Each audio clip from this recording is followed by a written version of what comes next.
Olá, sejam muito bem-vindos e bem-vindas. Neste vídeo, proponho a exposição de algumas mulheres que foram muito importantes para a história brasileira, mas que foram esquecidas ou escondidas atrás de figuras masculinas, que acabam ficando com todo o mérito.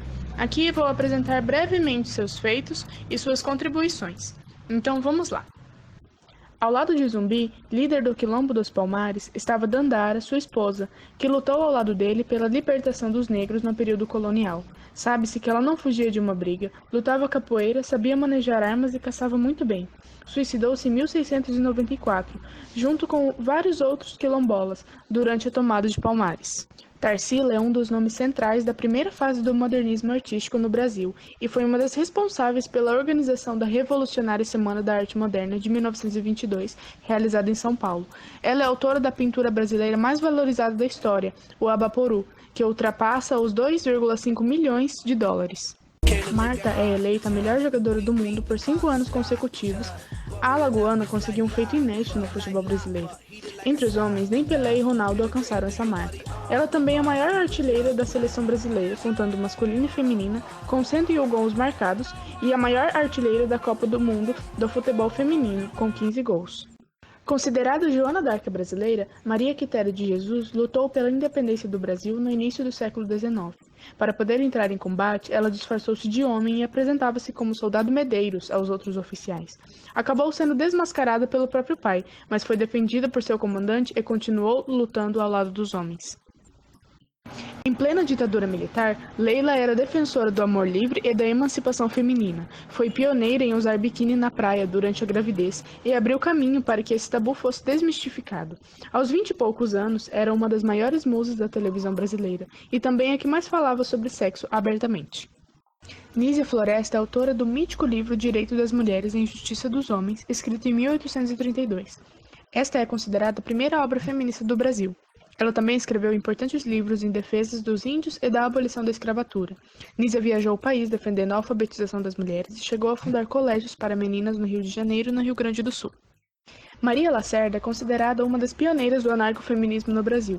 Defendia em seus artigos não só mudanças no currículo das escolas, a educação em si e o direito das mulheres, mas também o amor livre, era a favor de uma educação sexual, o combate ao fascismo e ao militarismo e anticlerical. Era a favor também do divórcio e lutava contra a exploração do capitalismo sobre as operárias. Fernanda Montenegro é até hoje a única mulher brasileira a receber uma indicação ao Oscar e também a única, entre homens e mulheres, a ser nomeada em uma categoria de atuação. Fernanda foi indicada pelo Longa Central do Brasil em 1999, que também concorreu a melhor filme estrangeiro naquele ano. Ela também recebeu o Emmy Internacional como melhor atriz estrangeira por seu papel na série Doce Mãe. No contexto das lutas pela independência, destaca-se a pernambucana Bárbara Alencar. Além de envolver-se na Revolução de 1817, Bárbara participou de várias revoltas, organizou-as e fez da sua casa um lugar de encontros. Presa, passou muitos anos em calabouços afirmando que não queria ser rainha não, queria ser rei. Depois de escapar de 2 tentativas de assassinato por parte do seu marido e lutar por 20 anos para ver o agressor e o Estado punidos, alertou o governo para a urgência de uma legislação que protegesse mulheres vítimas de violência doméstica. A Batalha de Maria da Penha não foi em vão, e a lei que leva seu nome vigora desde 2006. Hoje ela coordena uma ONG que trabalha no combate ao problema e auxilia vítimas. Zuzu Angel foi uma das primeiras estilistas a mesclar brasilidade e alta costura, mas tornou-se um ícone por rebelar-se contra a ditadura militar. Seu filho foi morto e torturado. Sem o corpo entregue à família, Zuzu lutou pelo direito de enterrá-lo. Levou o protesto às passarelas e chamou a atenção da imprensa internacional e até do governo norte-americano. Leolinda Daltro é considerada uma das precursoras do feminismo do Brasil. Foi uma professora que lutou pela causa indígena e pela autonomia das mulheres no século XIX. Ela é um dos nomes mais importantes do movimento sufragista no país e foi a principal fundadora do Partido Republicano Feminino. Além disso, chegou a separar-se do marido para viajar pelo interior do país em prol da alfabetização laica dos índios. Chiquinha Gonzaga foi a primeira mulher a reger uma orquestra no Brasil e também a autora da primeira marchinha de carnaval da história, Ó Abre Alas, composta em 1899. Trocou o marido pela música, criou 2 filhos sozinha, compôs mais de 2.000 canções e ainda lutou contra a monarquia e em favor da abolição da escravatura. Intitulada como a heroína dos 2 mundos, Anitta foi uma revolucionária que fez história no século XIX. Nasceu em Santa Catarina e lá casou-se com o guerrilheiro italiano Giuseppe Garibaldi, com quem lutou na Revolução Farroupilha aqui no Brasil, e contra a invasão do exército austro-húngaro na Itália.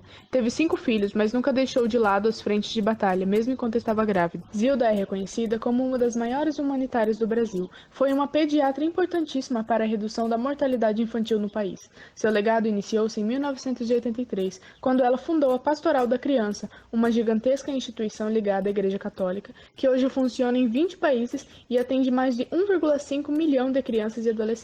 Berta Maria Júlia Lutz foi uma bióloga brasileira especializada em anfíbios, pesquisadora do Museu Nacional. Foi uma das pioneiras do movimento feminista do Brasil, responsável direta por ações políticas que resultaram em leis que deram direito de voto às mulheres e igualdade de direitos políticos no início do século XX. Antonieta de Barros foi uma jornalista e política brasileira catarinense e pioneira no combate à discriminação dos negros e das mulheres. Destacou-se por sua coragem, por ter conquistado um espaço na imprensa e por meio dele opinar sobre as mais diversas questões, e principalmente por ter lutado pelos menos favorecidos, visando sempre a educação da população mais carente. Sônia Bona Guajajara é uma líder indígena brasileira natural do Maranhão. Sua militância em ocupações e protestos levou-a à coordenação executiva da APIB, Articulação dos Povos Indígenas do Brasil, e da COIAB, Coordenação das Organizações Indígenas da Amazônia Brasileira. Recebeu em 2015 a Ordem do Mérito Cultural. Essas foram apenas algumas de muitas mulheres que se destacaram por suas grandes contribuições ao longo da história da humanidade. É importante que saibamos reconhecer e estudar os e as grandes personagens dessa linha cronológica, para que possamos desconstruir algo ultrapassado e, infelizmente, já naturalizado em nós, que é a história masculina.